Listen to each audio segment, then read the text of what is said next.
నమస్తే, welcome to 99 TV big డిబేట్కు స్వాగతం. మొత్తానికి అర్ధరాత్రి పొత్తుల వ్యవహారానికి సంబంధించి సుదీర్ఘ చర్చలు జరిగినాయి. తెలుగుదేశం పార్టీ జాతీయ అధ్యక్షుడు చంద్రబాబు నాయుడు గారు అలాగే పవన్ కళ్యాణ్ ఇద్దరు కలిసి అమిత్ షా నివాసంలో జరిగిన ఈ చర్చల్లో పాల్గొన్నారు. జేపీ నడ్డా బీజేపీ జాతీయ అధ్యక్షుడు కూడా ఈ చర్చల్లో పాల్గొన్నారు. గట్టిగా పట్టుబడుతున్నారు. బీజేపీ 9 నుంచి 10 లోక్సభ స్థానాలు. అసెంబ్లీ విషయంలో కాస్త అటు ఇటుగా పోవటానికి బీజేపీకి వచ్చిన ఇబ్బంది ఏమీ లేదని చెప్పినట్టు సమాచారం. అయితే ఇదేదో పరస్పరం మాట్లాడుకుని సీట్లు సర్దుబాటు చేసుకోవటం కానీ ఒకళ్ళనొకళ్ళు కోరటం అని కొన్ని మీడియాలు రాస్తున్నట్టుగా అయితే లేదు. బీజేపీ ఆ విషయంలో క్లారిటీ ఇచ్చింది. బీజేపీ హెడ్ క్వార్టర్స్ రాత్రి పొద్దుపోయిన తర్వాత ఒక ఇంగ్లీష్ ఛానల్కి ఇచ్చిన ఇంటర్వ్యూలో బీజేపీ అగ్రనేతలు ఈ విషయం చెప్పారు. ఇలా మేం కోరాం అని చెప్పేసి లోకల్ మీడియాలో వార్తలు వస్తున్నాయి. కోరటం కాదు, ఇద్దరం కలిసి కూర్చొని మాట్లాడుకుంటున్నాం. ఎవరు ఎన్ని చోట్ల పోటీ చేస్తే లాభం ఉంటుందనే దాని మీద సుదీర్ఘంగా చర్చలు జరిగాయి. అంతకుమించి మేము ప్రాధేయపడ్డాం, మేము బతిమలాడాం అనే ప్రస్తావన ఇక్కడ రాలేదు. వాళ్ళు బతిమలాడలేదు, మేము బతిమలాడలేదు. ఎక్కడెక్కడ గెలుపు అవకాశాలు ఉన్నాయి దాని మీద అయితే మాట్లాడుకుంటూ కూర్చున్నాం అని చెప్పారు. ఆ చర్చలు ఈరోజు కూడా కొనసాగుతాయి. అంశానికి సంబంధించి బిగ్ డిబేట్లో మనతో పార్టిసిపేట్ చేస్తున్నారు పొలిటికల్ అనలిస్ట్, సీనియర్ జర్నలిస్ట్ డివి శ్రీనివాస్ గారు. నమస్తే డివి శ్రీనివాస్ గారు. నమస్తే. అలాగే వెంకటరెడ్డి గారు, వైసీపీ అధికార ప్రతినిధి. నమస్తే వెంకటరెడ్డి గారు. ఉప్పలపాటి శ్రీనివాస్ చౌదరి గారు, టీడీపీ అధికార ప్రతినిధి. నమస్తే శ్రీనివాస్ చౌదరి గారు. నేతి మహేశ్వరరావు గారు, కాంగ్రెస్ అధికార ప్రతినిధి. బహుశా అధికార ప్రతినిధిగా మీకు బాధ్యతలు అప్పించిన తర్వాత మనిద్దరం కలిసి చేస్తున్న డిబేట్ ఇదే అనుకుంటా. మహేశ్వరరావు గారు శుభాకాంక్షలు కాంగ్రెస్ పార్టీ నుంచి మీరు అధికార ప్రతినిధిగా ఎంపికైన సందర్భంలో. అలాగే శివపార్వతి గారు, జనసేన పార్టీ అధికార ప్రతినిధి. నమస్తే శివపార్వతి గారు. టు స్టార్ట్ విత్ డివి శ్రీనివాస్ గారు, రాత్రి పొద్దుపోయిన తర్వాత జరిగిన చర్చలలో ప్రధానంగా ప్రస్తావనకు వచ్చిన అంశాలు ఏమై ఉంటాయి అనుకుంటున్నారు? ముందుగా మీకు 99 టీవీ వీక్షకులకు, ప్యానల్ మిత్రులకు అందరికీ గుడ్ మార్నింగ్. శివోహం ఏంటంటే శివరాత్రి పర్వదినం. ఇవాళ మనం చూస్తున్నాం, అటు గుళ్ళ దగ్గర విపరీతంగా భక్తులు, తర్వాత ఇటు పార్టీల దగ్గర కోలాహలం, అటు రాజకీయం, ఇటు ఆధ్యాత్మికం, మొత్తం ఆంధ్రప్రదేశ్, భారతదేశం అంతా కూడా దగ్గర, ఇటు బీజేపీ అగ్రనేతల ఇళ్ల దగ్గర కూడా అని ఒక బీజేపీయే కాదు, ఢిల్లీలో అన్ని చోట్ల కూడా. వాళ్ళు ఏంటంటే ఇప్పుడు ఇక ఎలక్షన్ వచ్చేసింది, 40 రోజులు గెలుపే లక్ష్యం. ప్రతి పార్టీకి గెలుపే లక్ష్యంగా మనం చూస్తున్నాం. గెలుపు గుర్రాలని మరి వాళ్ళు సిద్ధం చేసుకుంటున్న ప్రయత్నంలో భాగంగా తెలుగుదేశం పార్టీ అగ్రనేత, జనసేన అగ్రనేత ఇద్దరు కూడా ఢిల్లీ వెళ్ళారు. అంటే పునాదులు వాళ్ళు ఆల్రెడీ ఇప్పటికే గట్టిపరుచుకున్నారు కాబట్టి పైన స్లాబ్ పర్ఫెక్ట్గా వేసుకుందాం అనే ఉద్దేశంతో వెళ్తున్నట్టున్నారు. మరి వైఎస్ఆర్ కాంగ్రెస్ పార్టీ కూడా మనం చూస్తున్నాం, ఏంటి వాళ్ళది స్లాబ్ ఎటు గట్టిగా ఉంది కాబట్టి పునాదులు కొద్దిగా లూజ్ అవుతున్నట్టున్నాయి. పునాదులు గట్టిపరుచుకునే క్రమంలో ముద్రగడ దగ్గరికి వాళ్ళు కూడా వెళ్ళినట్టున్నారు నిన్న. ఏది మొత్తం 2 ఎంపీలు, 2 ఎమ్మెల్యేలు, మాజీ ఎంపీ బృందం, ఒక ప్రతినిధి బృందం ముద్రగడ నివాసానికి వెళ్ళటం. అలాగే నిన్న తెలుగుదేశం, జనసేన అగ్రనేతలు ఇద్దరు అమిత్ షా నివాసానికి వెళ్ళడం, జేపీ నడ్డాతో రాత్రి కీలక చర్చలు. దగ్గర గంట సేపు మనం వాళ్ళు చర్చల్లో ఉన్నట్టుగా తెలుస్తోంది. మీరన్నట్టుగా సీట్ల సర్దుబాటుపై ఈరోజు ప్రకటన వచ్చేటువంటి అవకాశం ఉంది. పొత్తు ప్రకటన కూడా నిన్న ఆల్రెడీ నాదెండ్ల మనోహర్ గారు చెప్పారు, ఏమని పొత్తులు ఉండవు అని చెప్పి కొంతమంది దుష్ప్రచారం చేస్తున్నారు. వాళ్ళందరికీ కూడా ఈరోజు సాయంత్రం చక్కటి కబురు అందుతుంది అని ముందే నాదెండ్ల మనోహర్ గారు ఇచ్చారు హింట్.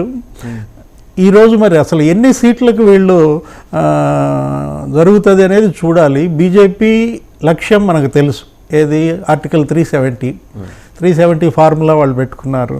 ప్రతి బూత్లో 370 ఓట్లు వాళ్ళకి అదనంగా పడాలని చెప్పి పిలుపును కూడా ఇచ్చారు.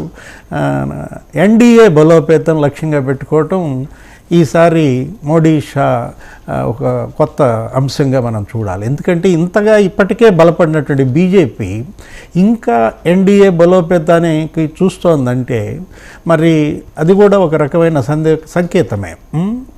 404 వాళ్ళు బెంచ్ మార్క్ పెట్టుకున్నారు.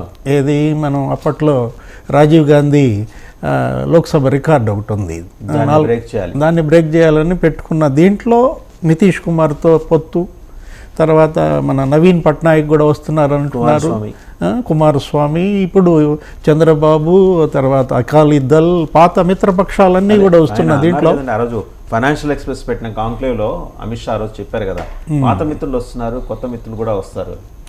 ఎందుకంటే అకాలీదళ్తో పాటు శివసేన ఉద్ధవ్ ఠాక్రేతో కూడా జరుగుతున్న దీంట్లో మళ్ళా ఎన్డీఏ పూర్తి బలోపేతం కావడం అనేది ఇండియా కూటమి. మీరు ఎప్పుడు ఒక విమర్శ చేస్తుంటారు చుక్కల కూటమి, ఆ చుక్కలు చుక్కల మధ్య ఉన్న అక్షరాలు కాబట్టి చుక్కల కూటమి, ఆ చుక్కలు కలిపే పరిస్థితుల్లో మరి రాహుల్ గాంధీ ఏం జరుగుతుందో చూడాలి. ప్రస్తుతానికి మాత్రం అటు పాట్నాలో రాహుల్ గాంధీ సభకు కూడా జనం విపరీతంగా వచ్చిన దీంట్లో ఇప్పుడు మోడీ, షా కూడా ఎన్డీఏ బలోపేతం పైన దృష్టి పెట్టారంటే అండర్ కరెంట్ రాబోయే లోక్సభ ఎన్నికల్లో కూడా బలమైనటువంటి పోటీనే ఉండే అవకాశాలు కనపడుతున్న దీంట్లో ఇవాళ ఆంధ్రప్రదేశ్లో కూడా ఎవరికి వాళ్ళు ధీమాగానే ఉన్నారు. ఏది వైఎస్ఆర్ కాంగ్రెస్ పార్టీలో ముఖ్యమంత్రి జగన్మోహన్ రెడ్డిలో సడలని ధీమా కనపడుతోంది. ఒకవైపు అన్ని ప్రతిపక్షాలు ఏకమైనా కూడా ఓటమి భయం అనేది కానీ లేకపోతే తను చూసిన దీంట్లో మనం ఆయన కదులుతున్న పునాదులు మనం ఇందాక అనుకున్నాం, వాటిని పటిష్టపరచుకునే క్రమంలోనే ఇటు పక్క చేగొండి హరిరామ జోగయ్య గారి అబ్బాయిని చేర్చుకోవటం, కండువా కప్పటం, అలాగే ముద్రగడ పద్మనాభంతో నిన్నటి చర్చలు మరి ఒక కొలిక్కి వచ్చినట్టున్నాయి. అది కూడా సేమ్ ఎపిసోడ్ రిపీట్ అవుతుందేమో. ముద్రగడ వారసుడు కూడా మరి కండువా కప్పుకుంటారేమో వైసీపీది చూడాలి. అదే కనుక జరిగినట్లయితే అటు ముద్రగడ ఇటు చేగొండి ఫ్యామిలీస్ని చెరొక వైపు పెట్టుకుని జగన్మోహన్ రెడ్డి గారు తిరుగులేని అస్త్రాన్ని మరి పవన్ కళ్యాణ్ పైకి విసిరేటువంటి అవకాశం ఉంది. ఈ ప్రతి వ్యూహాల నడుమ ఆంధ్రప్రదేశ్ రాజకీయం రసవత్తరంగా నడుస్తుంది. ప్రజలు ఓటర్లు ఎటు మొగ్గు చూపుతారో మనం వేచి చూడాలి. వైసీపీ నేత వెంకటరెడ్డి గారు గుడ్ మార్నింగ్ అండి. సో రాత్రి మీరు కాదు అనుకున్న పొత్తు రాత్రి పొడి చేసింది. సో అది గట్టిగా మీ ప్రభావాన్ని పొడి చేయడానికి ఆంధ్రప్రదేశ్లో దూసుకొస్తుంది, ఆంధ్రప్రదేశ్ దిశగా పొత్తు అని చెప్పేసి స్పష్టమైన ఇండికేషన్స్. తెలుగుదేశంలో కాన్ఫిడెన్స్ పెరిగింది. సరే, ఈ విషయంలో కీలకంగా వ్యవహరించింది జనసేనాని పవన్ కళ్యాణ్ గారు. ఆయన ఉండబట్టి ఇక్కడ దాకా లాక్కొచ్చారు ఆయన. అంటే వీళ్ళకున్న మొహమాటాలు, వాళ్ళకున్న బిడియాలు ఈ రెండు చెదరగొట్టేసి ఇద్దరిని ఒక దగ్గర కూర్చోబెట్టే కార్యక్రమం అయితే ఆయనే చేశారు. ఏమంటారు? ఇప్పుడు డివి శ్రీనివాసరావు గారు అన్నారు, మీ నాయకుల్లో ఆ విశ్వాసం సడలేదు, అదే సిద్ధంతో మొదలైన యుద్ధాన్ని అదే స్థాయిలో ఆయన కంటిన్యూ చేసే అవకాశం ఉందంటున్నారు. వాసుదేవన్ గారు, ముందుగా మీకు ప్యానల్లో ఉన్న అందరికీ, అట్లానే 99 టీవీ ప్రేక్షకులందరికీ నమస్కారాలు. అట్లానే ఈరోజు మహాశివరాత్రి సందర్భంగా పరమశివుడి ఆశీస్సులు అందరి మీద ఉండాలని చెప్పి మనస్ఫూర్తిగా కోరుకుంటూ మహాశివరాత్రి శుభాకాంక్షలు. ఇక్కడ మీరు అన్నట్టుగా మాకేమి కొత్త కాదు, వాళ్ళకేమి కొత్త కాదు. ఎందుకంటే ఆంధ్రప్రదేశ్ రాష్ట్రంలో తెలుగుదేశం అనే ఒక రాజకీయ పార్టీ రామారావు గారు పెట్టినప్పటి నుంచి, దాన్ని చంద్రబాబు నాయుడు గారు లాక్కున్నప్పటి నుంచి ఇప్పటిదాకా 2019 ఎన్నికల్లో ఒక్కటే ఇండైరెక్ట్ పొత్తుల్లో వెళ్ళారు. మిగిలిన ప్రతి ఎన్నికల్లో వాళ్ళు డైరెక్ట్ పొత్తుల్లోనే వెళ్ళారు. ఈ ఆంధ్రప్రదేశ్ రాష్ట్రంలో వాళ్ళు పొత్తు పెట్టుకున్నటువంటి రాజకీయ పార్టీ ఏముంది? ఒక వైఎస్ఆర్ కాంగ్రెస్ పార్టీ తప్ప అన్ని పార్టీలతో పొత్తులు పెట్టుకున్నారు. మైనార్ ఎంఐఎంతో, సిపిఐతో, సిపిఎంతో, అదేవిధంగా బీజేపీతో, మొన్న ఈ మధ్య అయితే కాంగ్రెస్తో, తర్వాత జనసేనతో, మళ్ళీ విడిపోయినట్టుగా మళ్ళీ జనసేనతో, మళ్ళీ బీజేపీతో. సో వాళ్ళకి అదేం కొత్త కాదు. సరే, మా పార్టీ పెట్టి ఇప్పుడు 2 ఎన్నికలను మేము ఫేస్ చేసాం, జనరల్ ఎన్నికల్ని, 3వ జనరల్ ఎన్నికలు మేము ఫేస్ చేయబోతా ఉన్నాం. సో మాకు ఒక సింగిల్గా వెళ్తాం కొత్త ఏం కాదు. 2014లో వెళ్ళాం, 19లో వెళ్ళాం, 24లో కూడా వెళ్ళబోతున్నాం. మేము క్లియర్గా ఉన్నాం. వాళ్ళ అవతల పొత్తులు అనేది అంటే వాళ్ళు క్లియర్గా ఉన్నారు. మాకు పాట కూడా ఈ మధ్య నల్గొండ గద్దర్ గారు పాడింది, మధ్య సోషల్ మీడియాలో కూడా, జెండాలో జత కట్టడం వాళ్ళ ఎజెండా అయితే, జనం గుండెల్లో గుడి కట్టి ఓటు అడగటం జగన్ గారి ఎజెండా అని ఏదైతే పాట రాశారో ఆ కాన్సెప్ట్ లోనే ఉన్నాం. వైఎస్ఆర్ కాంగ్రెస్ పార్టీ ప్రభుత్వం ద్వారా మీకు మంచి జరిగితే మాకు ఓటు వేయండి. ఎవరు ఎన్ని రకాలుగా కలిసి వచ్చి ఎన్ని రకాలుగా మళ్ళీ 2014లో ఇచ్చినట్టు 650 దొంగ హామీలు అలాంటివి ఇచ్చినా దయచేసి నమ్మద్దు. మీ మనస్సాక్షిని చూసి ఓటు ఏమంటారు. దీంట్లో మేము క్లారిటీగా ఉన్నాం. కాబట్టి ఒకటి మాత్రం ఆశ్చర్యం కలిగింది. ఎందుకంటే 45 ఏళ్ల రాజకీయ పార్టీ, పెద్ద మీడియా సంస్థల అండ, పెద్ద పత్రికల అండ, ఆ అండ ఉన్నటువంటి ఇంత అండ పెట్టుకొని మరి 175 స్థానాలు అంటే ఒక చిన్న రాష్ట్రమే నిజంగా చెప్పాలంటే, పెద్ద రాష్ట్రం కాదు. 294 నుంచి విడిపోయి 175 పరిమితమైన చిన్న రాష్ట్రంలో వైఎస్ఆర్ కాంగ్రెస్ పార్టీ నుంచి కొంతమందిని తీసుకుంటే వాళ్ళకి ఎమ్మెల్యే క్యాండిడేట్లు, జనసేనలో వాళ్ళకి కొంతమందికి ఇస్తే ఎమ్మెల్యే క్యాండిడేట్లు, బీజేపీలో కొంతమందికి ఇస్తే ఎమ్మెల్యే క్యాండిడేట్లు. అంటే ఇంకా 175లో ముగ్గురికి పంచారు తెలుగుదేశం కాక. తెలుగుదేశంతో కూడా చూసుకుంటే నలుగురికి పంచుకుంటే అంతే కదా. వైసీపీ నుంచి వేమిరెడ్డికి సీటు, వాళ్ళ ఆవిడకి సీటు, పార్థసారథి తెలిసి పార్థసారథి సీటు, కోటమిరెడ్డి వెళ్తే కోటమిరెడ్డి సీటు, గుమ్మరం జయరాం అయితే అసలు ఆయన అనౌన్స్ చేశాడు డైరెక్ట్, నేను కొంతకాలం నుంచి పోటీ చేస్తాను తెలుగుదేశం నుంచి. మొన్నటిదాకా ఆయనేమో చెడ్డాడు, ఆయన ఇక్కడ వైసీపీలో ఉన్నప్పుడేమో ఆయన అంత పెద్ద దొంగ ఇంకోటి లేడు, ఇప్పుడేమో పుణ్యాత్ముడు అయిపోయాడు, పరమాత్ముడు అయిపోయి సీట్లు. అంటే వైఎస్ఆర్ కాంగ్రెస్ పార్టీ నుంచి వచ్చే వాళ్ళకి సీట్లు, జనసేన, బీజేపీ, తెలుగుదేశం. మీ పార్టీ నుంచి బయటకు రావటం ఆలస్యం, వాళ్ళు పునీతులైపోతున్నారు. మీరు అది గమనించండి. అంటే ఎంత ఈ కాలుష్యం మీ పార్టీలో ఉందనేది అర్థమవుతుంది. Once they have decided to come out of your party, ఆటోమేటిక్గా వాళ్ళకి స్వస్థత చేకూరుతుంది, పునీతులు అవుతారు, పరిశుద్ధాత్మలు అవుతారు. అది గమనించట్లేదు. అది ఇదే జయరాం గురించి మరి మీ దగ్గర ఉండగా తెలుగుదేశం ఉంది, ఆయన చెత్త అదేదో పక్క రాష్ట్రం నుంచి ఇక్కడికి తీసుకొచ్చి జూదం ఆడిస్తుంటాడని మానేశాడు బహుశా. అందుకని జూదం ఆడటం మానేయటం వల్ల ఆయన పిలిపించుకున్నారు. ఎప్పుడైతే వాళ్ళలో మంచితనం ప్రవేశిస్తుందో అప్పుడే తెలుగుదేశం తీసుకుంటోంది. మీరు అది గమనించకుండా మాట్లాడుతున్నారు. నారా లోకేష్ అయితే స్వయంగా కొన్ని 100 ఎకరాలు కబ్జా చేశాడు, ఇదిగోండి డాక్యుమెంట్స్ అని చెప్పి ఆయన ఏదో యాత్ర చేశాడు కదా, యోగాలం యాత్రలో ఓపెన్ గానే ఇదిగోండి ఇవన్నీ కబ్జా చేశాడు, ఇట్లాంటి వాళ్ళు మంత్రులు, ఇలాంటి వాళ్ళు అసలు రాజకీయాల్లో ఉండడానికి అర్హులు కాదన్నారు. కోటమిరెడ్డి అయితే బజార్ రౌడీ, ఈ మొత్తం కబ్జాలు చేస్తాడన్నారు. ఇప్పుడు కోటమిరెడ్డి అసలు అంత గొప్పవాడు ఇప్పుడు లేడని చెప్పి మాట్లాడుతున్నారు. వేమిరెడ్డి అయితే మొన్న ఎవరు జడ్జికి తీసుకెళ్లి వాచీలు ఇచ్చాడు, నెల్లూరు జిల్లా వేమిరెడ్డికి రాసిచ్చేశారు. వేమిరెడ్డి వాళ్ళ ఆవిడకేమో టీటీడీ మెంబర్లు ఇచ్చారు. ఈ అంత రెడ్లు పాలన ఇవన్నీ మాట్లాడి ఇప్పుడు వాళ్ళు అంత గొప్ప వాళ్ళు లేరని చెప్పి స్వయాన వెళ్ళి కండవా కప్పుతుంటే, అంత ఆంధ్రప్రదేశ్ రాష్ట్ర ప్రజలైతే అమాయకులు కాదుగా. తెలుగుదేశం వాళ్ళు అమాయకులు అవ్వచ్చు, జనసేన పాపం వాళ్ళ కార్యకర్తలు అమాయకులు అవ్వచ్చు, కానీ ప్రజలు అమాయకులు కాదు కదా, ప్రత్యేకంగా గమనిస్తూ ఉంటారు కదా.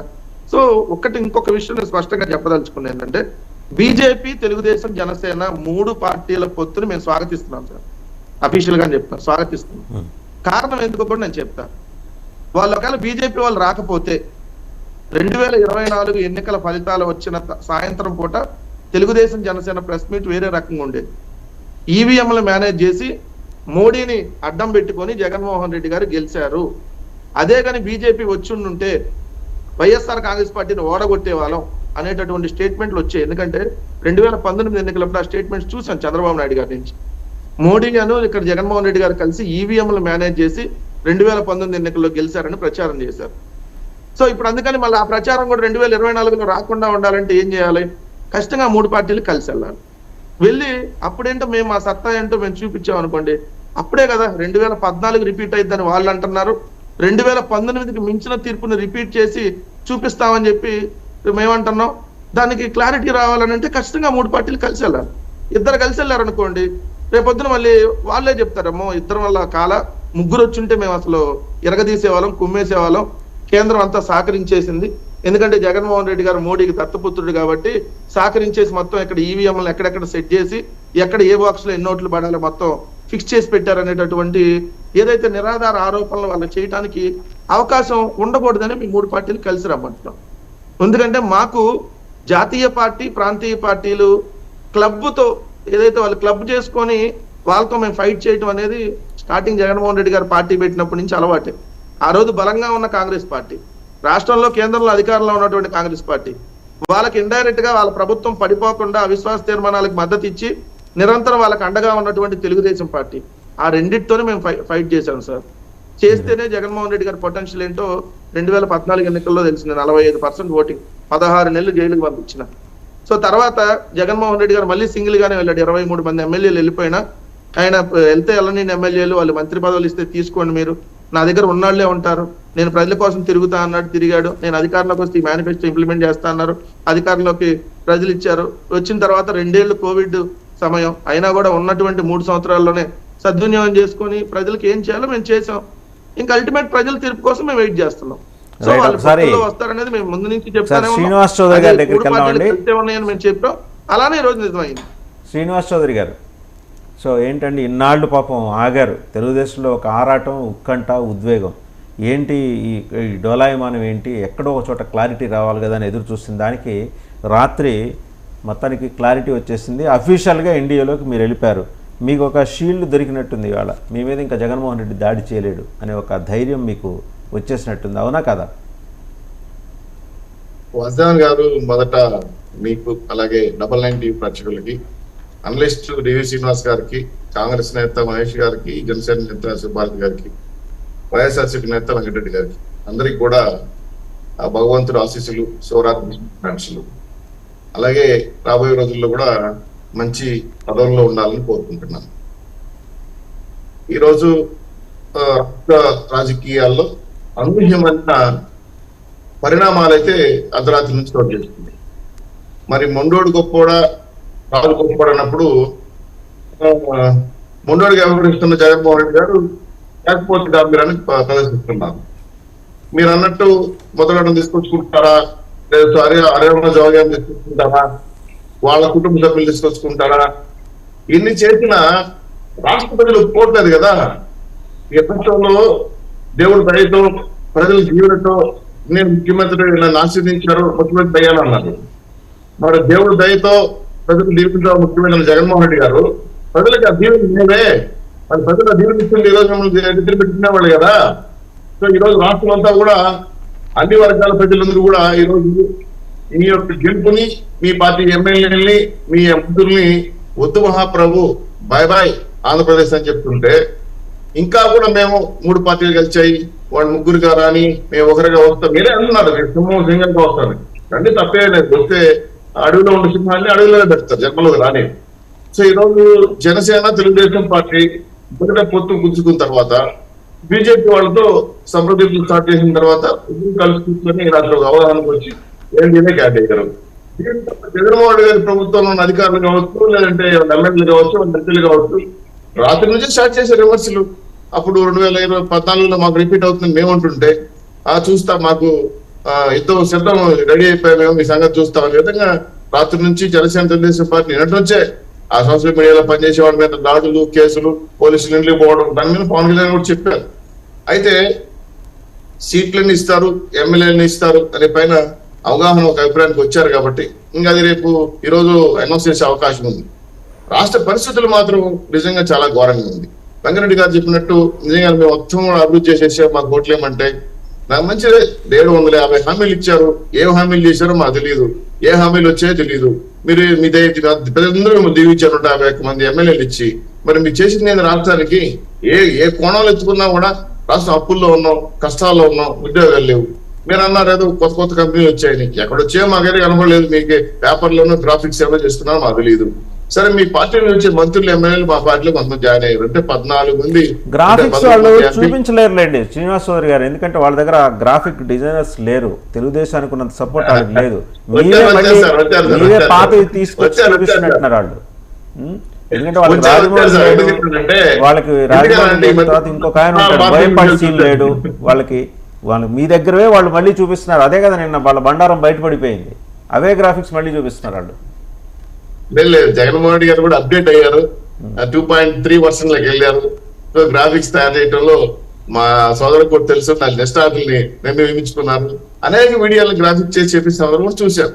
సరే వాట్ ఎవర్ మే, అది తర్వాత విషయం. రాష్ట్ర పరిస్థితులు చూస్తుంటే మాత్రం Janasena, Telugu Desam party, BJP party పొత్తుతో ఈసారి 165 నుంచి 170 సీట్లు కొట్టే అవకాశం ఉందనేది సర్వేల్లో, మా సర్వేల్లో, ఇతర సర్వేలో తెలుస్తాం.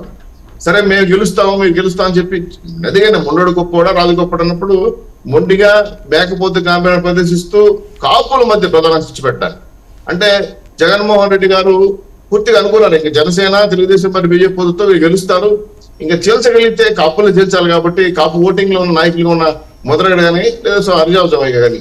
ఇప్పుడు నేను అదే అంటున్నా, 153 కులాల్లో ఎవరి మాట ఎవరు వింటారు నాకు అర్థం కావడం లేదు, కాపులు కానీ బీసీలు కానీ. ఇటువంటి సిచ్యువేషన్ లో మీరు ఇచ్చిన 56 కార్పొరేషన్లు వాళ్ళకి ఏం చేశారు? ఆ కార్పొరేషన్ 5,000 రూపాయల జీతం తప్ప, ఆ కారు స్టిక్కర్ తప్ప. మీరు కార్పొరేషన్ తరఫున పేద విద్యార్థులకైనా లోన్లు ఇచ్చారా? కాపులను ఆదుకున్నారా? రిజర్వేషన్ పెంచి తగ్గించేశారా? లేదంటే విదేశీ ఇచ్చారా? ఐఏఎస్, ఐపీఎస్ కోచింగ్లు ఇచ్చారా? వాళ్ళ కళ్యాణ తోఫా ఇచ్చి కళ్యాణ పథకం, ఆదరణ పథకం ఇచ్చారా? సబ్సిడీ కింద కులవృత్తుల్ని అభివృద్ధి చేశారా? మత్స్య కార్మికులు కానీ కళ్ళ కార్మికులు బీమా అప్లై చేశారంటే ఏమీ లేవు కదా. సర్వసాధారణంగా నవరత్న అని చెప్పారు, అందరికి అదే అప్లై చేశారు. సో రిజర్వేషన్ కాపు రిజర్వేషన్ తో మీరు కాపులకు పెద్ద పెట్టేస్తారంటే కింద కింద పెట్టేశారు, తిరుగుబాటు చేశారు. కాబట్టి ఈ రోజు రాష్ట్రం అంతా కూడా జనసేన తెలుగుదేశం పార్టీ బలపడడానికి సరే సీట్లు ఎన్ని రావచ్చు ఇవన్నీ ఓకే, కానీ ఎన్ని సీట్లు? వాళ్ళేమో 10 లోక్సభ, ఒక 28 అసెంబ్లీ అడుగుతున్నారు. మీరు ఎంత ఉదారంగా ఉండొచ్చు అంటే ఆజిఫ్ మీరే ఇచ్చేస్తున్నట్టు, మీ చెయ్యే ఇలా ఉన్నట్టు 2-3 పత్రికలు రాసాయి. వాళ్ళేమో 2 చేతులతో బీజేపీ ఇలా పట్టుకుంటున్నట్టు. అంటే ఒరిజినల్ పిక్చర్ ఏంటనేది లేట్ నైట్ ఒక బీజేపీ స్పోక్స్ పర్సన్ ఇంగ్లీష్ మీడియాకి ఇచ్చిన దాంట్లో చెప్పాడు. ఇక్కడ మేము కూర్చొని మాట్లాడుకుంటున్నాం, ఇద్దరం పరస్పరం మాట్లాడుకొని మేము ఇన్ని తీసుకుంటాం, మీరు ఇన్ని తీసుకోండి, కానీ ఒకళ్ళు ఇచ్చేది కాదు ఇంకోళ్ళు పుచ్చుకునేది కాదు అని క్లారిటీ ఇచ్చాడు. ఈ గోల భరించలేక, ఈ యాతన భరించలేక, బాబు మేమేం దేబిరించట్లేదు, దేబిరించడానికి ఆళ్లే వచ్చారు, అయినా కూడా మేము ఇద్దరం కలిసి కూర్చొని మాట్లాడుకుంటున్నాం అనే మాట చెప్పారు. అది సార్ సాయి గారు, సారీ వాసుదేవన్ గారు, రాష్ట్రంలో అధికార పార్టీలను కానీ మామూలు బీజేపీ పార్టీ కానీ ఎవరిని ఎవరు అడుక్కోవడమో లేదంటే హావభావాల్లో మనం చూపించేంత పరిస్థితిలో కాదు సార్. ఇద్దరికి గౌరవమైన స్థానం ఉంటది, గౌరవంగా ఒకరు పరిగణించుకుంటారు. కానీ మీరు అన్నట్టే కూర్చొని మాట్లాడుకొని 10, 12, 9, 8, 7 నాకైతే అవగాహన ఉంది. నేను అధికార ప్రతినిధిగా మేము చెప్పడానికి పార్టీ నాయకులు చెప్తే తప్ప మేము చెప్పడానికి లేదు, ఎందుకంటే ఆల్రెడీ ఒక అభిప్రాయానికి వచ్చారు. So what ever maybe Janasena BJP మిత్రులకి తగిన గౌరవప్రదమైన స్థానాలు ఇస్తున్నారు. వాళ్ళు మేజర్ గా పార్లమెంట్ ని కోరారు అసెంబ్లీ కన్నా. గతంలో 2019లో 14లో ఇంచుమించు 13 సీట్లు ఇచ్చారు. 13లో వాళ్ళు గెలిచింది 4 కాబట్టి వాళ్ళ యొక్క ఆలోచనలు ఏంటంటే పురంధరేశ్వర గారి మధ్యకాల సర్వే చేసి ఒక 20 సీట్లో మేము బలపడ్డామని కేంద్ర ప్రభుత్వానికి ఇచ్చారని లిస్ట్ విన్నాను. అది ఎమ్మెల్యే సీట్లు.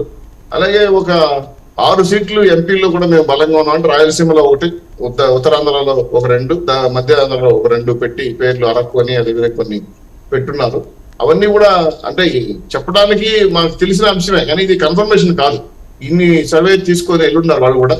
సో ఇప్పుడు కూర్చున్న బీజేపీ నాయకులు జనసేన తెలుగుదేశం పార్టీ కూర్చొని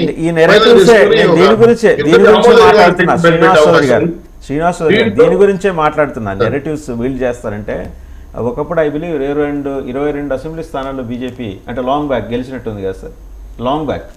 సో ఇవాళ కొత్తగా 20 స్థానాల్లో బీజేపీ బలపడటం ఏంటి? ఈ నెరేటివ్స్ బిల్డ్ చేయడంలో సెక్షన్ ఆఫ్ మీడియా చేస్తున్న విశేషమైన కృషిని ఇక్కడ మనం హైలైట్ చేయాలి. ఆల్రెడీ వాళ్ళు దేవర్ ఎస్టాబ్లిష్, ఒకప్పుడు ఉన్నారు వాళ్ళు బాగా బతికిన వాళ్ళేనండి పాపం బీజేపీ వాళ్ళు. తెలుగుదేశం పుణ్యమాని ఇలా అయిపోయారు, కానీ బాగా బతికిన వాళ్ళే వాళ్ళు బీజేపీ వాళ్ళు. ఒకనే నేను బీజేపీని ఎవరిని తక్కువ అంచనా వేయట్లేదు. బీజేపీ సర్వేలు బీజేపీకి ఉన్నాయి. నాకున్న సమాచారం చెప్పాను అంటే ఇది బీజేపీ అధికార సమాచారం నేను చెప్పట్లే. నాకున్న సమాచారం బీజేపీలో ఉన్న మిత్రులతో ఉన్న మాట్లాడితే 20 సీట్ల వరకు మాకు బలంగా ఉన్నాయని అడిగే అవకాశం ఉందని, ఒక 6 వరకు ఎంపీ సీట్లు ఇచ్చారు కానీ కొన్ని పేర్లు చెప్పారు. సార్ వాళ్ళ అభిప్రాయం అంటే కీలకమైన ఆర్ఎస్ఎస్ లో చీఫ్ గా ఉన్న చెప్పడంతో కొంత నమ్మశక్యంగా నేను కూడా మాట్లాడాను. అలాగే కొన్ని వార్తలు కూడా వచ్చాయి, ఆ వార్తలను కూడా మేము నమ్మట్లేదు. సో వాట్ ఎవర్ మేబీ పొత్తులు పొడిచాయి కాబట్టి గంటల్లో రోజుల్లో ఆ సంఖ్యాబలం కూడా బయటపడుతుంది. సో ముగ్గురు ఆమోదయోగ్యమైన గౌరవప్రదమైన పొత్తుతో ముందుకు వచ్చి రాష్ట్రంలో అధికారం చేపట్టడం కోసం అన్ని వర్గాల ప్రజలు ఎదురు చూస్తున్నారు. వాళ్ళ ఆశీర్వాదాలు ఉన్నాయి. ఖచ్చితంగా జనసేన తెలుగుదేశం పార్టీ ప్రభుత్వం, బీజేపీ ప్రభుత్వం 24 ఏర్పడుతున్న ధైర్యాన్ని, నమ్మకాన్ని ఈరోజు రాష్ట్ర ప్రజలు ఇచ్చారు. ఆ సందర్భంగానే అనేక సభలు జయప్రదమయ్యాయి. అలాగే అన్ని వర్గాల ప్రజలు కూడా కలిసి రావడం, ఇతర పార్టీ నుంచి వలస రావడం చూస్తే గెలుపు ఇటువైపు ఉందన్న విషయాన్ని స్పష్టంగా తెలుస్తా ఉంది. ఖచ్చితంగా ఈ యుద్ధంలో జగన్మోహన్ రెడ్డి గారి రాష్ట్ర ప్రజలు, జగన్మోహన్ రెడ్డి మధ్య యుద్ధం ఖచ్చితంగా రాష్ట్ర సామాజ ప్రజలే ఈ రోజు గెలిచే అవకాశం. కాంగ్రెస్ పార్టీ స్టాండ్ ఏంటో ఒకసారి మహేశ్వరరావు గారి దగ్గరికి వెళ్దాం. నేతి మహేశ్వరరావు గారు, ముందరగా మీకు శుభాకాంక్షలు. ఇక్కడ ఉన్న వాళ్ళందరూ కూడా మీకు శుభాకాంక్షలు చెప్పారు. అధికార ప్రతినిధిగా మీరు ఇటీవల కొత్తగా బాధ్యతలు చేపట్టారు. కాంగ్రెస్ పార్టీలో యంగ్ బ్లడ్ వస్తుంది, మళ్ళీ రివైవ్ అయ్యే పరిస్థితి ఉంది. సుపరిణామం. ఒక జాతీయ పార్టీ బతకాలండి. ఏ రాష్ట్రమైనా మీ విధానాలు ఎట్లా ఉన్నా సరే, జనాలకు ఆమోదయోగ్యం కాకపోయినా జాతీయ పార్టీ అట్లీస్ట్ 15 to 20% ఆ నేషనలిజం ఉంటుంది, ఆ జాతీయ భావం ఉంటుంది. ఒకప్పుడు అదే ఇందాక అనుకున్నట్టు బీజేపీ ఒకప్పుడు బాగానే బతికింది, కాంగ్రెస్ అయితే బాగా బతకడం రూల్ చేసింది ఆంధ్రప్రదేశ్ని. సో మీరు ఎలా యాంటిసిపేట్ చేస్తున్నారండి? మీరు కూడా అంటే మీకు ఎలాగో చుక్కల కూటమి ఉంది కదా, INDIA, ఆ చుక్కల కూటమి ఏమైనా బలపడే అవకాశం ఉందా? వాళ్ళు లేదా మీరు ఒక్కరే మళ్ళీ మీరు అనుకున్న ఆ ప్రత్యేక హోదా ట్యాగ్ తీసుకొని జనంలోకి వచ్చి జనాలు మళ్ళీ మభ్యపెట్టే ప్రయత్నం ఏమైనా చేసే అవకాశం ఉందా? ఇక్కడ ప్యానల్లో ఉన్న అందరికీ నమస్కారం. అలాగే రాష్ట్ర ప్రజలకి శివరాత్రి శుభాకాంక్షలు. అంటే రాష్ట్ర ప్రజలందరూ కూడా ఇక్కడ నేను చెప్పదలుచుకుంది ముఖ్యంగా బీజేపీతో టీడీపీ పొత్తు అనేది ఇదేం కొత్త ఏం కాదు. అంటే విడిపోయిన విడాకులు తీసుకున్న వాళ్ళు మళ్ళీ సెట్ చేశారనేది మనకు అర్థమవుతా ఉంది. ఇక్కడ వాళ్ళ బంధం ఎవరైతే ఉన్నారో వీళ్ళంతా విడిపోయారు. అంటే 2014లో బీజేపీతో జనసేన టీడీపీ పొత్తు పెట్టుకుని, అంటే ఆ రోజు లీగల్ బంధం, తర్వాత విడిపోయారు. మళ్ళీ ఒకరొకరుగా అంతా మళ్ళీ గూడు చేరిన పరిస్థితి ఉంది. ఇక్కడ దారుణమైన పరిస్థితి ఏంటంటే ఆంధ్రప్రదేశ్లో సో ఈ అన్ని పార్టీలు కూడా బీజేపీకి మీటింగ్ అయిపోవడమే దారుణమైన పరిస్థితి. ఇక్కడ నేను చెప్పదలుచుకున్నది ఏంటంటే ఇక్కడ టీడీపీ అయినా జనసేన అయినా వాళ్ళు బీజేపీతో పొత్తు వెళ్ళిపోతున్నారంటే జనాలకు ఒక క్లారిటీ వస్తుంది. అంటే బీజేపీ సిద్ధాంతాలకి ఇలా అట్రాక్ట్ అయ్యారంటే బీజేపీ రేపు రాబోయే ఏదైతే ఉన్నాయో మొత్తం రాజ్యాంగాన్ని మార్చాలనుకుంటున్నారు, మను సిద్ధాంతం తేవాలనుకుంటున్నారు, వాట్ ఎవర్ ఇట్ మేబీ, వాళ్ళకి భారత రాజ్యాంగం బలేదు ఇవన్నీ అనుకున్నప్పుడు వాళ్ళు సిద్ధపడే పొత్తు వెళ్ళారు. కాబట్టి వాళ్ళ ఓటర్కి అర్థమైపోతుంది. ఎందుకంటే మనం టీడీపీకి వేసినా లేదా జనసేనకి వేసినా బీజేపీకి వేసినా బీజేపీకి మనం సమర్థించినట్టు, బీజేపీ మత రాజకీయాలను సమర్థించినట్టు, బీజేపీ చేసే అజెండానంతా మనం మోసినట్టు. కాబట్టి వాళ్ళకు క్లారిటీ వస్తుంది, ఓటర్లకు కూడా ఒక క్లారిటీ వస్తుంది. ఇక్కడ క్లారిటీ రావాల్సిన అంశం ఏంటంటే ఈ ఏదైతే వైసీపీ పార్టీ ఉందో ఈ వైసీపీ పార్టీ లాక్కున్న ఓటింగ్ అంతా కూడా కాంగ్రెస్ ఓటింగ్. జనరల్గా వైసీపీలో ఉన్న ఓట్ అంతా కూడా మెయిన్ రైతులు, ఎందుకంటే అభ్యుదయవాదం ఉన్న రైతులు కానీ, అలాగే మెయిన్ ఈ దళితులు కానీ, ముస్లిమ్స్ కానీ, వీళ్ళందరూ కూడా మొదటి నుంచి యాంటీ బీజేపీ ఉన్న వాళ్ళు, వీళ్ళందరూ కూడా యాంటీ, వీళ్ళందరూ కూడా వీళ్ళని తీసుకెళ్ళి ఈ వైసీపీ పార్టీ గాంధర్వ వివాహం చేసుకుంది అనుకోవాలి. వాళ్ళేమో లీగల్గా పెళ్లి చేసుకున్నారు, వాళ్ళు హ్యాపీగా ఉంది. వీళ్ళు వచ్చేకి గాంధర్వ వివాహం. ఈ దారుణమైన పరిస్థితి ఏంటంటే ఈయన ఎవరైతే ఉన్నాడో అంటే పవన్ కళ్యాణ్ గారు, ఆయన ముందు పెళ్లి చేసుకున్నాడు, తర్వాత రెండు ఆయన ఒప్పించాడని చెప్పాలంటే. మనం ఈ మధ్య రజనీకాంత్ గారి సినిమా చూస్తాం, ఈయనకి ఆమె ఇష్టం, ఆమెకి ఆయన ఇష్టం, మొత్తం మీద బలవంతంగా ఒప్పుకోవాల్సి వచ్చింది అన్నట్లు. ఇక్కడ టీడీపీ వచ్చాక నేను అనుకుంటుంది టీడీపీకి జనసేన అవసరం, జనసేనకి బీజేపీ అవసరం, మొత్తం మీద జనసేన నీకు కలిపి బీజేపీ టీడీపీ కాంప్రమైజ్ చేసిన పరిస్థితి వాళ్ళు కనపడతా ఉంది. ఇక్కడ మనం చూస్తే వైసీపీకి వచ్చే గాంధర్వ వివాహం అంటే ప్రేమ వివాహం అంటే అంత ఇష్టం బీజేపీ అంటే వాళ్ళు చూస్తూ ఉంటే.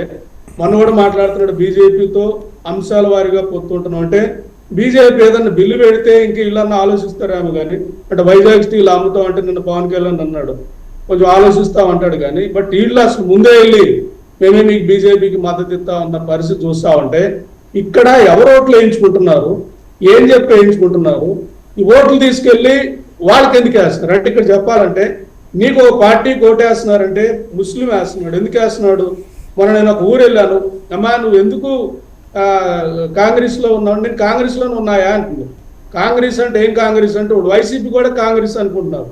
వాళ్ళకి అర్థం అవ్వాల్సింది ఏంటంటే కాంగ్రెస్ వేరు వైసీపీ వేరు అనేది ప్రజలకు తెలియాలి. ఎందుకంటే నేను అడిగా ఎందుకు మీరు కాంగ్రెస్ వైసీపీని ఇష్టపడుతున్నారంటే మేమంతా క్రిస్టియన్స్ కదా, మమ్మల్ని సో కాపాడుతుంది, మమ్మల్ని ఇందిరమ్మ కాపాడింది, మమ్మల్ని కాంగ్రెస్ పార్టీ కాపాడుతుంది, మమ్మల్ని సోనియమ్మ కాపాడింది అని చెప్తున్నారు.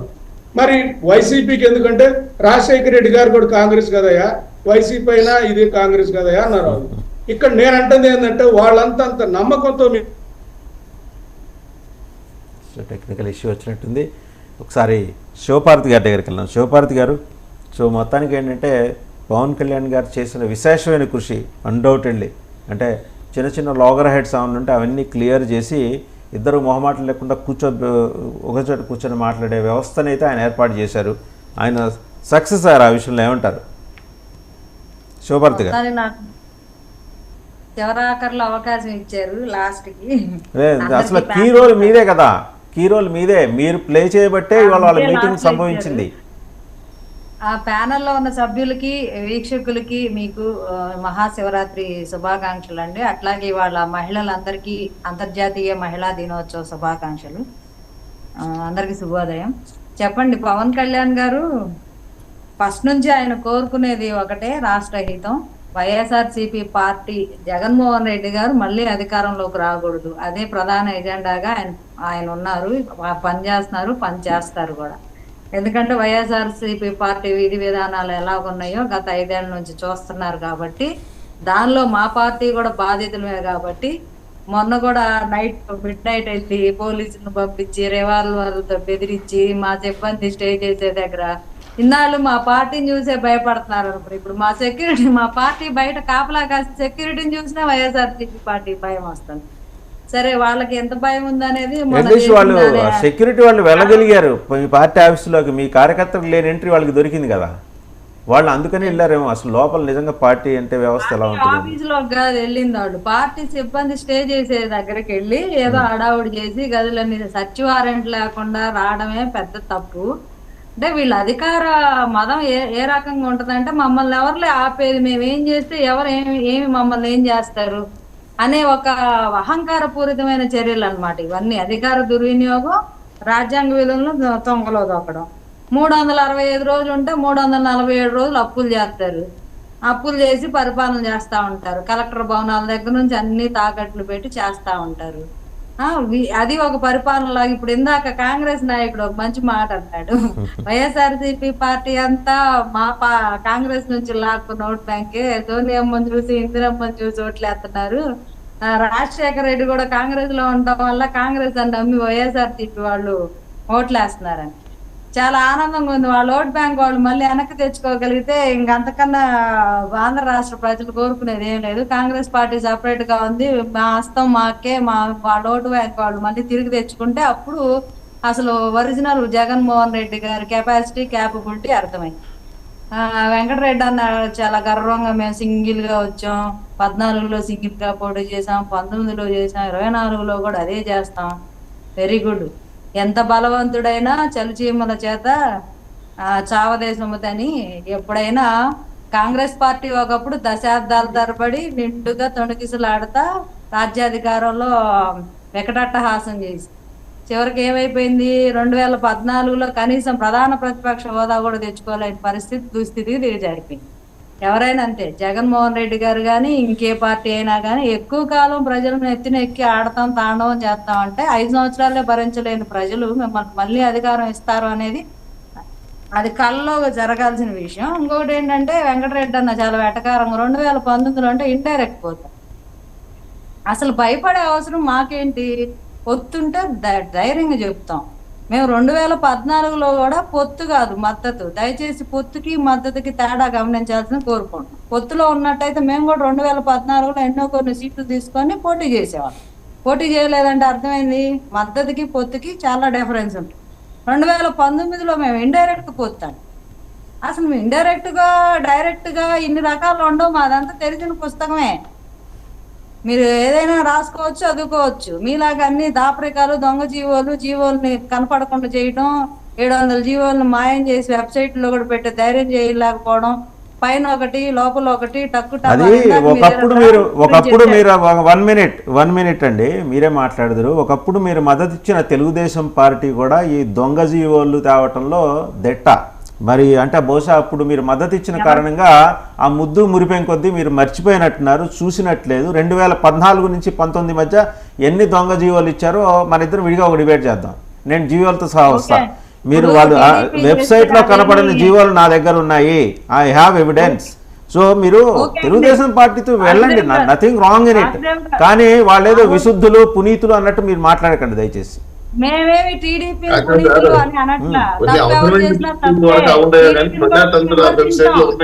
మేము మద్దతు ఇచ్చిన పార్టీ అయినా విమర్శించి ఇక్కడ మీరు గమనించాల్సింది ఏంటంటే మేము మద్దతు ఇచ్చామని చెప్పి వాళ్ళని ఊరుకోలా. మేము వాళ్ళు తప్పు చేసినప్పుడల్లా మేము బయటకు వచ్చి క్వశ్చన్ చేసాం. తర్వాత 2019లో మీతో మాకొద్దని మేము విడిగా పోటీ చేసాం. మేమేమి టీడీపీని వాళ్ళు చేస్తే సంసారం వేరే పార్టీలు చేస్తే వ్యభిచారం అని మేము అనట్లా. ఎవరు చేసినా తప్పే. ఇప్పుడు వైఎస్ఆర్సీపీ పార్టీ అధినేత ఆంధ్ర రాష్ట్ర ప్రయోజనాల కోసం కేంద్రానికి వెళ్ళి ఏమన్నా అడుగుతున్నారా? మేము అడగలిగాం బీజేపీని పొత్తులో ఉన్న ధైర్యంగా. విశాఖ స్టీల్ ప్లాంట్ గురించి కానీ పోలవరం గురించి కానీ మేము వెళ్ళినప్పుడల్లా ఆంధ్ర రాష్ట్ర భవిష్యత్తు కోసం, ఆంధ్ర రాష్ట్రానికి కావాల్సిన నిధుల కోసం మేము అడుగుతున్నాం. మాకే అధికారం లేకపోయినా మా బాధ్యత కొద్దీ అలాగ బాధ్యత వహించాల్సిన ముఖ్యమంత్రి అడగలేకపోతున్నారు. వెళ్ళి ఆయన కేసుల గురించి అడిగేసి వస్తున్నారు. అంతేగాని రాష్ట్ర ప్రయోజనాల గురించి అడగట్లా. మేము పొత్తులో ఉన్నాము, మేము గట్టిగా అడిగితే మళ్ళీ బీజేపీ కోపం వచ్చింది, మమ్మల్ని పక్కన పెట్టేస్తారని మేమేం దడుచుకొని దడిలో పడలేదు. మేము స్టీల్ ప్లాంట్ గురించి గట్టిగా మాట్లాడాం, మా వాయిస్ గట్టిగా రైజ్ చేశారు మా నాయకుడు. మా స్టీల్ ప్లాంట్ మీరు ఒక వ్యాపార సంస్థగా చూడకండి, ఇది మా ఆంధ్ర రాష్ట్ర ఆత్మ గౌరవం, దీన్ని ప్రైవేటీకరణ చేస్తే చాలా ఇబ్బంది పడుతుంది, మా గౌరవాన్ని మీరు వాళ్ళ దగ్గర ఎవరో కాళ్ళ దగ్గర తాకట్టు పెట్టినట్టే, మేము దీనికి అభ్యంతరం ఉంది మాకు అని చెప్పి చాలా క్లియర్ గా నిర్మమాటంగా కుండబద్దలు కొట్టి చెప్పగలిగారు. ఎవరైనా బీజేపీ అయినా టీడీపీ అయినా వైఎస్ఆర్సీపీ పార్టీ అయినా తప్పనే మేము ఖండిస్తాం, కానీ ఎవరో వాళ్ళు చేసింది ఒప్పని మేము అనట్లా. టీడీపీ గవర్నమెంట్ లో కూడా రహస్య జీవోలు కొన్ని రిలీజ్ చేసినప్పుడు గట్టిగా ప్రశ్నించింది పవన్ కళ్యాణ్ గారే. వైఎస్ఆర్సీపీ ప్రధాన ప్రతిపక్షమైన వాళ్ళేం మాట్లాడలే ఆ రోజు. వాళ్ళే దొంగ దీక్షలు చేసుకుంటా వాళ్ళు ఏదో చేశారు తప్పితే చంద్రబాబు గారిని ఎండగట్టింది, ప్రతి విషయంలో ప్రజల ముందు నిలబెట్టింది పవన్ కళ్యాణ్ గారు. కాదని ఎవరైనా ఆయన మీద ఏదో వెయ్యాలని ప్రయత్నం చేస్తే అది వాళ్ళకే అంటుకుంటది ఆ బురద. పవన్ కళ్యాణ్ గారు ఎంత నిష్పక్షపాతంగా ఆ రోజు ఉద్దానం కోసం కూడా ఆయన గట్టిగా ఫైట్ చేశారు. రైతులు, అమరావతి రైతులు భూములకి చట్టభద్రత ఏదని 2015లోనే అడిగారు ఆయన. మరి ఆయన మద్దతు ఇచ్చారు కదా అని చెప్పి టీడీపీని ఆయన పైన ఎక్కించుకోలేదు. ఆ రోజు అడిగారు చట్టభద్రత ఏది, మీరు తీసుకుంటున్నారు, ఈ రోజు మీరుంటారు, రేపు వైఎస్ఆర్సీపీ పార్టీ అధికారంలోకి వచ్చి ఈ పొలాలు ఇచ్చిన రైతుల పరిస్థితి ఏంటని ఆ రోజు నిలదీశారు. ఆయన ఏదైతే అన్నారో అదే జరిగింది. వైఎస్ఆర్సీపీ పార్టీ వచ్చాక అమరావతి రైతులు ఏ రకంగా చేశారు, రోడ్డుకి ఇచ్చారని చెప్పి ఇప్పుడు కూడా అర్థమవుతుంది.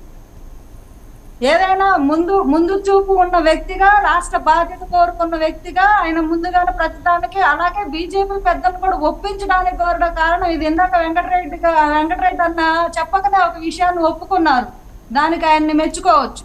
ఎందుకంటే బీజేపీ మనతో కలిసి వస్తే ఈవీఎం మేనేజ్మెంట్ ఇలాంటి వ్యవస్థ. వెంకటరెడ్డి గారికి జనసేన నేత ప్రశంస. వెంకటరెడ్డి గారు కంగ్రాచులేషన్స్, మీకు ప్రశంస దొరికింది.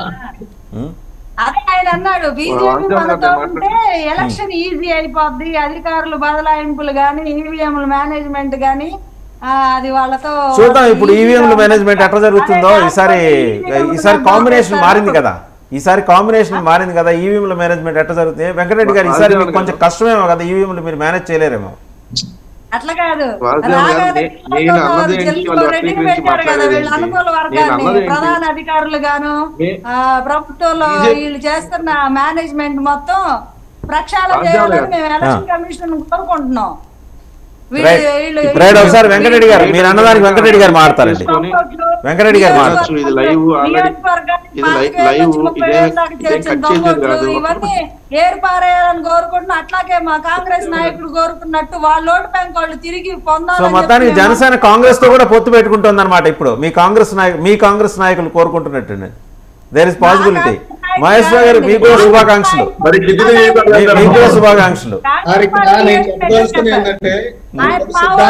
జగన్మోహన్ రెడ్డి గారు తీసుకున్నారు.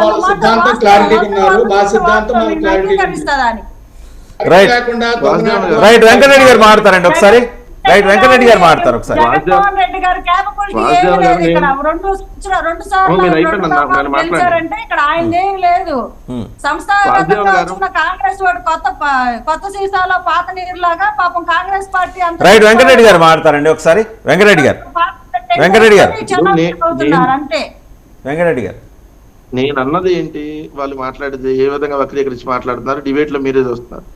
బీజేపీ ఒకవేళ వాళ్ళతో కానీ రాకపోతే మళ్ళీ ఈవీఎంలు మేనేజ్ చేసి గెలిచామని చెప్పి పోయినసారి ఏ విధంగా నిరాధార ఆరోపణలు చేశారు, మళ్ళీ అటువంటి ఆరోపణలే చేస్తారు, దానికి కూడా తెగిస్తారు. అట్లాంటి అవకాశం లేకుండా మీరు మాట్లాడేటప్పుడు నేను విన్నా, పొద్దున్నే మీతో ఎందుకు పండుగ రోజు నాకు పంచాయతీ మీరు అంటే వాళ్ళు చేయదు అంటే వాళ్ళు బీజేపీ వాళ్ళు ఈవీఎం మేనేజ్మెంట్ చేస్తారని మీరు చెప్పకనే అర్థం నర్మగర్భంగా చెప్పేశారు కదా. ఇక దాంట్లో బీజేపీ వాళ్ళు ఈవీఎం మేనేజ్ చేస్తారు నేను అన్నాను అంటున్నారు కదా. ఓకే, అట్టానే మోడీ 2 సార్లు గెలిచాడు, ఇప్పుడు కూడా మేము మేనేజ్ చేస్తాడని మీరు వెళ్ళి బీజేపీకి వెళ్తున్నారా? ఎందుకంటే ఈవీఎంలు మేనేజ్ చేస్తాడు మోడీ అని చెప్పి ఏం మాట్లాడతాను? నేను అన్నది ఏంటి, మీరు మాట్లాడేది ఏంటి? ప్రధాని వక్రీకరించి మాట్లాడుతున్నారు, అలవాటు అయిపోయింది. ఒక్క నిమిషం వినండి, అమ్మా మీరు వినండి అమ్మా. పండుగ రోజు ఎందుకు పొద్దున్నే ఎందుకు మళ్ళీ ఏదో మాట్లాడుకోవడం ఇద్దరం గొడవ. శివపార్వతి గారు ఒక్క నిమిషం, లెట్ హిమ్ కంప్లీట్ అండి. ఆయన మాట్లాడండి శివపార్వతి గారు, లెట్ హిమ్ కంప్లీట్.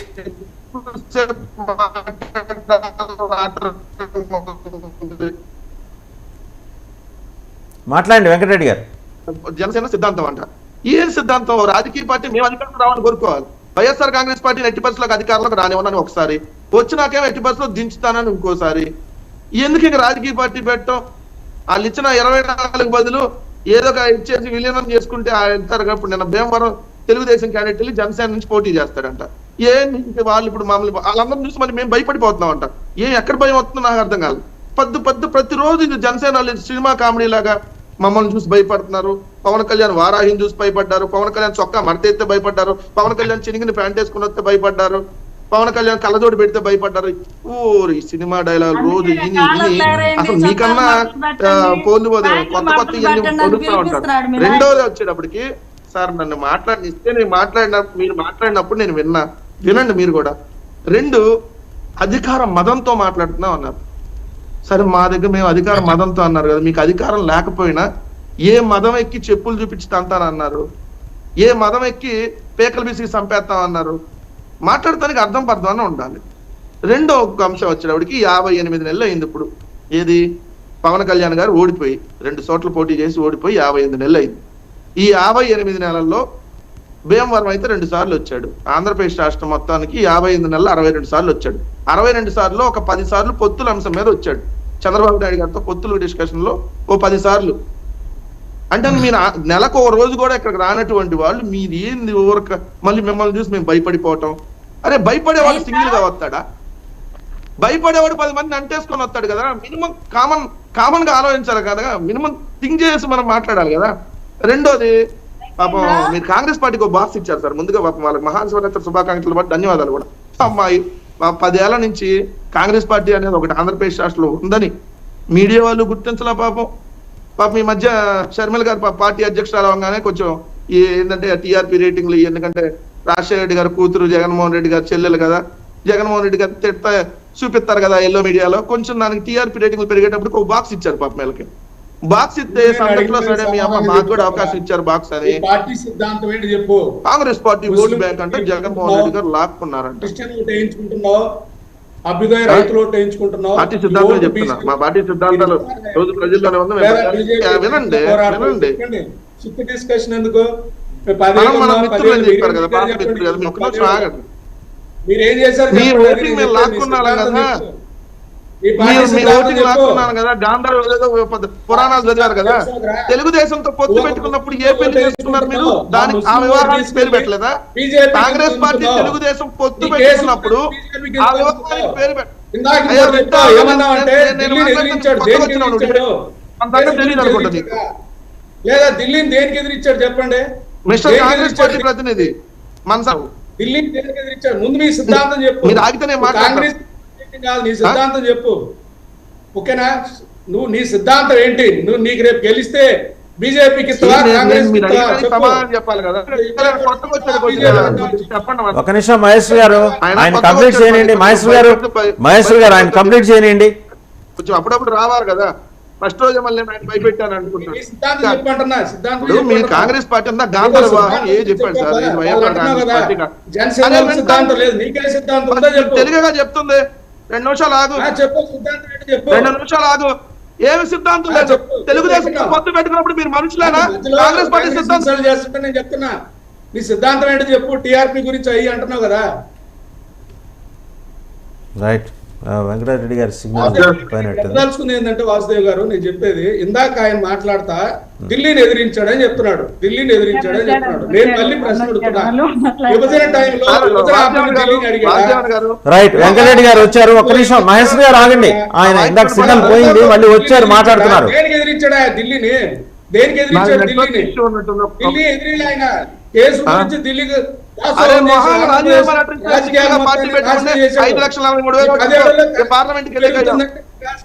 మీ కాంగ్రెస్ పార్టీ రాజీనామా చేసి బయటకు వచ్చాం. ఎవరైనా వస్తే రాజీనామా చేసి మీలాగా అడ్డదారులు రాలా. చంద్రబాబు నాయుడు బయలు చేయడం మీ కాంగ్రెస్ పార్టీ సిద్ధాంతమా? చంద్రబాబు నాయుడు రాజ్యం తీసుకుంటే మీ కాంగ్రెస్ పార్టీ సిద్ధాంతమా? ఏం మాట్లాడుతావు నువ్వు? నాకు అర్థం కదా.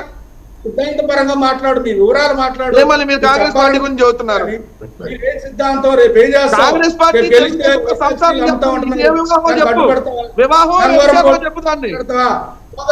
చంద్రబాబు నాయుడు పొత్తు పెట్టుకున్నారు కదా, అది ఏం పెళ్లి? కేసిన ముస్లిం మిస్టర్ కాంగ్రెస్ పార్టీ ప్రతినిధి బాబు, క్రిస్టియన్ సున్నా సీట్లు ఉన్న పార్టీకి ప్రతినిధి, సున్నా సీట్లు ఉన్న పార్టీకి ప్రతినిధి బాబు, మిస్టర్ కాంగ్రెస్ చెప్పవే కదా మా శర్మిల గారు మాట్లాడుతుంది. మిస్టర్ సున్నా పార్టీ 2014లో గుండు సున్నా, 2014లో గుండు సున్నా, మళ్ళీ మీకు బాక్స్ ఎక్కువ ఇక్కడ, మళ్ళీ మీరు చెబుతారు ఎక్కడికి వచ్చి నాటకాలు. సిద్ధాంతం కాంగ్రెస్ పార్టీ పెట్టుకున్నాయా? కడుపు అన్నం తినేవాళ్ళు పట్టుకుంటారు తెలుగుదేశం కాంగ్రెస్ పార్టీ పొత్తు. మళ్ళీ నువ్వు సిద్ధాంతాలు అడుగుతున్నావా? చెప్పారు సిద్ధాంతం గాంధర్ వివాహం ఎందుకు సిద్ధాంతాల గురించి అడుగుతున్నావా? అఫీషియల్ గా పెళ్లి చేసుకున్నారు. మరి ఇదే విచారం తెలుగుదేశం కాంగ్రెస్ పొత్తు ఏ వ్యభిచారం? క్లారిటీ వచ్చేస్తారు. ఏ వ్యభిచారం? గాంధర్ వివాహం చేసుకున్నారు మీరు. తెలుగుదేశం కాంగ్రెస్ పొత్తు ఏ వ్యభిచారం? మీదే ఏ వ్యభిచారం చేశారు ఇద్దరు కలిసి? తెలుగుదేశం కాంగ్రెస్ పొత్తు వ్యభిచారమే కదా మరి. మీరేం చేస్తారో చెప్పండి. మిస్టర్ కాంగ్రెస్ కొత్తగా వచ్చావు, ఒక నిమిషం కనీసం 2 నెలల తర్వాత మళ్ళీ కనపడరు కదా మీరు. కొద్దిగా 2 నెలలన్నా కొద్దిగా పద్ధతిగా అయినా మీ ఇద్దరు చౌదరి గారు మాట్లాడండి ఒకసారి. చౌదరి గారు మాట్లాడతారు ఒకసారి. చౌదరి గారు మాట్లాడండి. ఇది మాది గాంధార వివాహం అయితే మీదేంది? వాసుదేవన్ గారు చెప్పండి చౌదరి గారు. రాష్ట్రంలో పొత్తుల పైన క్లారిటీ వచ్చింది. పొత్తులు పొడిచిన తర్వాత అధికార పార్టీ ఖచ్చితంగా వాడి ఎత్తుకాళ్ళు వాడి వ్యూహాలు మారచ్చు. 2 కాంగ్రెస్ పార్టీ వైఎస్ఆర్సీపీ పార్టీ 2 కూడా తల్లి కాంగ్రెస్ విడిపోయారు. మహేష్ గారు చెప్పినట్టు కాంగ్రెస్ పార్టీని కన్విన్స్ చేశారు. రైతు యువజన శ్రామిక రైతు పార్టీ వైఎస్ఆర్సీ పార్టీ. కాంగ్రెస్ అని పెట్టుకోవాలి, వాళ్ళు పెట్టుకుంటే మనం ఏం చేయలేం.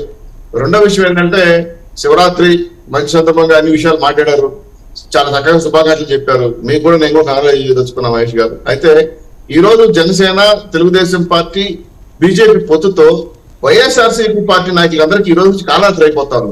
అందువల్ల టెన్షన్ పడతారు వాళ్ళు. ఓటమి అంచుల్లోకి ఉన్నారు కాబట్టి, కౌంట్ డౌన్ స్టార్ట్ అయింది కాబట్టి.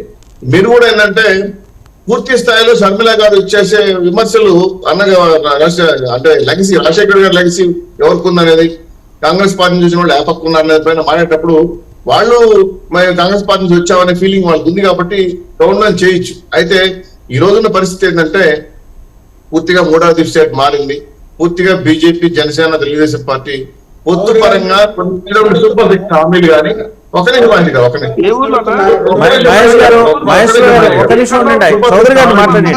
పంచముఖ హామీలు కానీ, మహేష్ గారు ఒక్క నిమిషం, సూపర్ సిక్స్ హామీలు కానీ, షణ్ముఖ వ్యూహం కానీ ఇవన్నీ కూడా ప్రజల్లోకి బాగా స్పీడ్ గా వెళ్తున్నాయి. సో దీనివల్ల ఏంటంటే ఆంధ్రప్రదేశ్ కాకుండా అధికార మార్పు ఇటువంటి సిచ్యువేషన్ లో మేము ధైర్యంగా ఉన్నాం. ఖచ్చితంగా సక్సెస్ఫుల్ గా పార్టీ ఫామ్ చేయబోతున్నాం గవర్నమెంట్ ని. కాబట్టి జగన్మోహన్ రెడ్డి గారు ఈ రోజు జరిగిన అన్యాయాల అక్రమాల పైన ఖచ్చితంగా ఎంక్వైరీలు వేస్తాం. వాళ్ళు చేసిన తప్పుడు విధానాలు ఎంక్వైరీ చేస్తాం, దోచుకున్న ఎంక్వైరీలు వేస్తాం. ఏవైతే అన్యాయాల అక్రమాలు జరిగే వాటిని లాగి మళ్ళీ ప్రజాతరణ పంచే అవకాశం ఉంది, ప్రజల సొత్తు ప్రజలకు ఇచ్చే అవకాశం ఉంది. ఎందుకంటే 12 లక్షల కోట్ల రూపాయలు అప్పులు చేశారు, ఆ డబ్బులు ఏమాయో తెలియదు. చాలా అంశాల పైన చాలా కాంట్రవర్సీ నడుస్తా ఉంది. ఇదే వాస్తవం చాలా అంశాల పైన డిస్కస్ జరిగింది. మీ పందాలు, మీ కాంగ్రెస్ పార్టీ పందాలు మీరైతే ప్రతి వాళ్ళు సమాధానం చెప్తారు.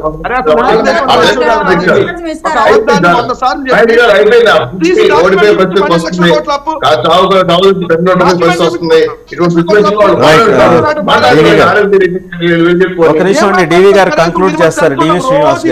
లో 4.5 సంవత్సరాలుగా సిగ్గు ఎగ్గు లేకుండా రోజు 12 లక్షల కోట్ల అప్పు. అరే ఎఫ్ఆర్బిఎం లిమిట్ అంతా, ఎఫ్ఆర్బిఎం లిమిట్ అంతా సంవత్సరానికి 45,000 కోట్లు చేయొచ్చు అప్పు.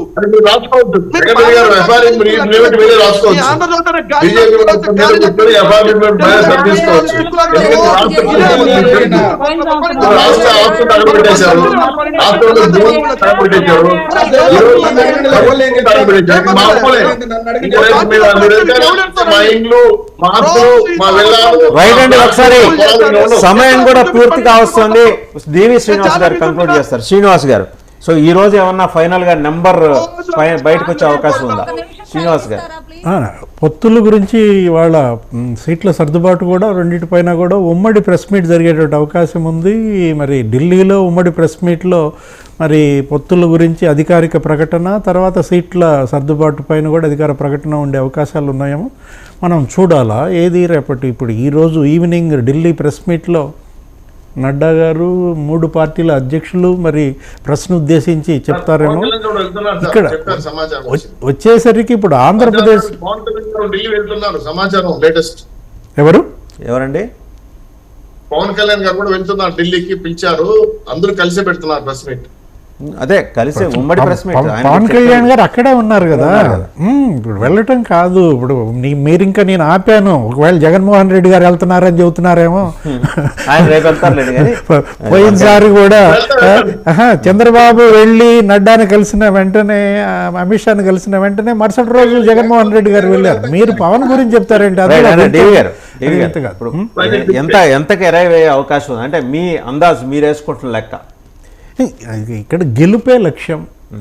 బీజేపీ లోక్సభ సీట్లు ఎక్కువ అడిగేటువంటి అవకాశం ఉంది. 370 సీట్లు కనుక చేరుకునేటట్లయితే మరి దానికి వీళ్ళు ఎంత మేరకు వీళ్ళు అడగటమే కాదుగా, అడిగి అక్కడ నుంచోబెట్టిన చోట మళ్ళీ తెలుగుదేశం వెనకటి కుట్ర రాజకీయాలు చేయకుండా గెలిపించే బాధ్యత కూడా తీసుకోవాలని చెప్పే అవకాశం అవి వాళ్ళిద్దరికీ తెలుసు. ఎందుకంటే బీజేపీ ఏంటో తెలుగుదేశానికి తెలుసు, తెలుగుదేశం ఏంటో బీజేపీకి తెలుసు, ఇప్పుడు అందరికీ తెలుసు, ఇప్పుడు కమ్యూనిస్టులకి తెలుసు. ఇప్పుడు అనేక సందర్భాల్లో పొత్తులు పెట్టుకుని పొత్తుల ద్వారానే బలోపేతమైనటువంటి పార్టీ తెలుగుదేశం. అది ఉభయ తారకం ఏంటి, విన్ విన్ సిట్యుయేషన్. అటు బీజేపీ పొత్తులతో లాభపడింది, కేంద్ర మంత్రులుగా పనిచేశారు, తెలుగుదేశం పనిచేసింది. ఇందాక మన చర్చలో మీరు బాహుబలి తర్వాత ఎవరు రాజమౌళి, బోయపాటి శ్రీను ఉన్నారు. వాళ్ళు కాదు, అసలు జగన్మోహన్ రెడ్డికి ఆర్జీవి ఉన్నాడు. రామ్ గోపాల్ వర్మ ముందు అసలు ఏ బోయపాటి శ్రీను, తర్వాత ఏ రాజమౌళి పనికిరారు. తర్వాత ఇక్కడికి వచ్చేసరికి మనం జగన్మోహన్ రెడ్డి చెల్లెళ్లను దూరం చేసుకోవటం ఇవాళ ఒక పెద్ద సమస్య. చెల్లెళ్ళు వేస్తున్నటువంటి ప్రశ్నలకి జగన్మోహన్ రెడ్డి దగ్గర సమాధానాలు కనబడుతున్నాయి. అదే దానిపైన ఇవాళ ప్రజలు అందరి దృష్టి కూడా. ఎందుకంటే తెలుగుదేశం విమర్శలకి ప్రజలు ఆలోచించరు, జనసేన విమర్శలకి ప్రజలు ఆలోచించరు. కానీ షర్మిల, సునీత గత ఎన్నికల్లో ఎవరైతే జగన్మోహన్ రెడ్డికి మరి శక్తిని ఉపయోగించారో వాళ్ళ ప్రశ్నలకు సమాధానం చెప్పాల్సిన బాధ్యత వైసీపీ. చాలా క్లుప్తంగా వెంకటరెడ్డి గారు, టైం పూర్తిగా వస్తుంది, చాలా క్లుప్తంగా ప్లీజ్. వైఎస్ కుటుంబం అంటే దాదాపుగా 600 నుంచి 700 మంది ఫ్యామిలీ మెంబర్స్. దాంట్లో ఒక ఇద్దరు ఏదో జగన్మోహన్ రెడ్డి గారికి వ్యతిరేకంగా అవతల చంద్రబాబు నాయుడు డైరెక్షన్ లో నడిచి ఒకళ్ళు తెలుగుదేశంలో జాయిన్ అయ్యి రాజకీయంగా రేపు జాయిన్ అవబోతుంది సునీత. రైట్ అండి, రైట్, థ్యాంక్ యూ వెంకటరెడ్డి గారు. అలాగే శ్రీనివాస్ చౌదరి గారు, మహేశ్వరరావు గారు, శ్రీనివాస్ చౌదరి గారు, డివి శ్రీనివాసరావు గారు, శివపార్తి గారు, అందరికీ ధన్యవాదాలు. సో ఇది ఈరోజు